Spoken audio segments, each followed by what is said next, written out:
लोगों के पेपरों को हस्ताक्षर करवा के जबरन तरीके से ले लेना और इसके बाद में उन पेपरों को कूट रचना करके उनके विरुद्ध फर्जी मुकदमे लिखाना, यही एक पूरा काम है, जिसके मैंने सारे साक्ष्य भी अभी आप सबको दिखाए हुए हैं। साथ साथ में इस प्रकरण को एक तरह से प्रदेश के बड़े बड़े नेता और बड़े बड़े कुछ रिटायर्ड भ्रष्ट अधिकारियों का पूर्ण संरक्षण भी प्राप्त है, जिनके द्वारा जो भी इनके खिलाफ आवाज उठाता है उसकी आवाज को हर प्रकार से दबा दिया जाता है, या तो उसके विरुद्ध फर्जी मुकदमे लिखा करके और या उसको आत्महत्या के लिए प्रेरित कर दिया जाता है। भैया, एक लखनऊ का बहुत बड़ा प्रदेश व्यापी सूदखोरी का एक सिंडिकेट है, जिसमें जितेंद्र पांडे उर्फ नीलम पांडे सनाब कृपाराम पांडे के द्वारा, जो निवासी विजयंत खंड के हैं, इनके द्वारा एक प्रदेश व्यापी सूदखोरी का सिंडिकेट चलाया जाता है, जिस पर मेरे को अनेक प्रकार से ब्लैकमेलिंग की जा रही है। इस सूदखोरी सिंडिकेट का 20 से 22 लोगों का एक सक्रिय गिरोह है, जिनके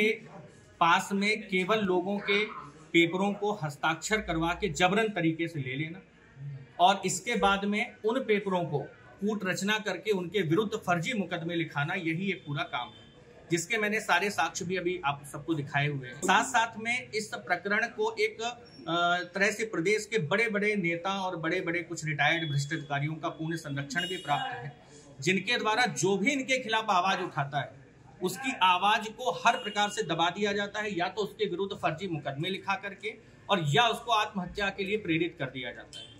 इस वक्त की स्थिति पर आप सबके समक्ष में मेरा खड़ा होना इसलिए आवश्यक है क्योंकि सूदखोरी सिंडिकेट के द्वारा मुझे आज 1 साल से प्रताड़ित किया जा रहा है, जिसकी सूचना मैंने प्रदेश के हर उच्चाधिकारी को भी दिया, यहाँ तक कि अपने जिले के संभ्रांत अधिकारियों को भी दिया। उनके द्वारा भी मुझे समझौते करने का दबाव तो बनाया, पर न्याय करने की बात किसी के द्वारा नहीं कही गई कि आपका न्याय किया जाएगा।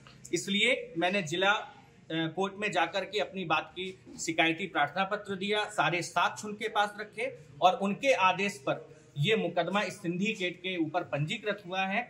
और मेरा अनुरोध है आप सभी से कि आप सबके इस आवाज, इस कलम के द्वारा मुझको न्याय मिल सके, ताकि मैं इनके सिंडिकेट से बच करके अपने परिवार का भरण पोषण कर सकूं। तो अच्छा, ये आप कैसे झांसे में आ गए थे इनके झांसे पर फंसाने के लिए मुझको स्वयं जितेंद्र पांडे, मैं इनके घर मिलने गया था, जहां पर मुझे 18/4/2024 को बंधक बना करके मेरे कुछ पेपर रख लिए थे, जिनका ऑडियो और वहां की पूरी लोकेशन की स्थिति मैंने उच्चाधिकारियों के पास जांच में संलग्न करवा दी है। और साथ साथ में उस दिन की घटना को लेकर के कुछ एक तरह से कहा जाए कि ये बताया था कि एसटीएफ के लोग हैं, जिस पर ये बताया कि एसटीएफ के लोग आ रहे हैं और तुमको उठा के कहीं ले जाएंगे, जो हम कह रहे हैं वो करो। उस दिन इतना डर गए कि अपनी लाइसेंसी रिवाल्वर लगा करके इस आदमी ने हमारे विरुद्ध में, और हमारे साथ में मदन गुप्ता जी भी मौजूद थे जो हमारे शिष्य हैं, वो भी वहां थे, उनको भी बंधक बनाया और हमारे उनके कुछ पेपर और उनसे ब्लैंक चेक हस्ताक्षर करवाए, जिसके समक्ष साक्ष्य और पूरा प्रकरण मैंने हर उच्चाधिकारी के पास में सबमिट करवा दिया। नहीं, आपके साथ क्यों ऐसा किया? ऐसा क्या रहा कि आप उसके घर गए? क्यों गए?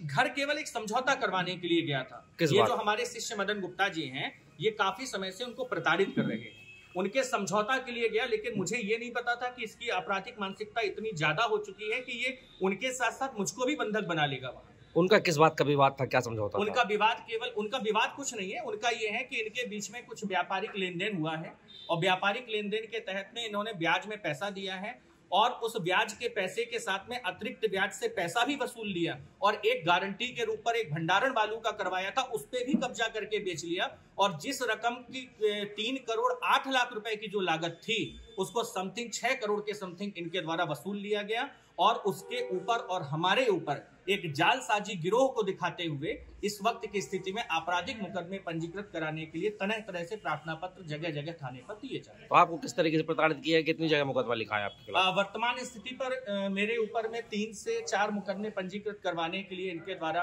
प्रार्थना पत्र पड़ा हुआ है, जिसमें से 2 मुकदमे पंजीकृत हुए थे और एक पर जिस पर पूरे तरीके से स्पंज करके और सम्मान जो है वो विवेचना हमारे पक्ष में ही हुई, क्योंकि स्वतंत्र विवेचना अधिकारियों के द्वारा की गई, जिस पर मुझे पूरी तरह से न्याय मिला। कौन है ये लोग जो ऐसा कर रहे हैं? ये करने वाले इसमें जितेंद्र पांडे हैं, लखनऊ के निवासी हैं उर्फ नीलम पांडे, अभिलाष द्विवेदी हैं, लखनऊ निवासी मुलायम नगर, रणविजय पुत्र राणा सिंह निवासी लखनऊ, और पंकज मिश्रा निवासी गोंडा, सुनील द्विवेदी निवासी लखनऊ, मनीष सोनी निवासी लखनऊ, शशांक पांडे निवासी लखनऊ। और इसमें सबसे बड़ी बात है कि कुछ ऐसे अधिकारियों का इत्यादि का, बड़े बड़े लोगों का संरक्षण भी है इस गिरोह, क्योंकि अपने आप को प्रदेश अध्यक्ष भी बताते हैं। ये विशेष बात है, अपने आप को बताते हैं क्योंकि बड़ी सुरक्षा और बड़ी गाड़ी का ताम झाम बीजेपी का। Eklavya University Damoh will guide you towards a bright future. 28 acres of lush green campus, largest campus of Bundelkhand, experienced and dedicated faculty. 50 future-ready courses taught in 12 different schools, separate courts and ground for sport, fully equipped lab and workshop, safe and fully equipped separate hostel for girls.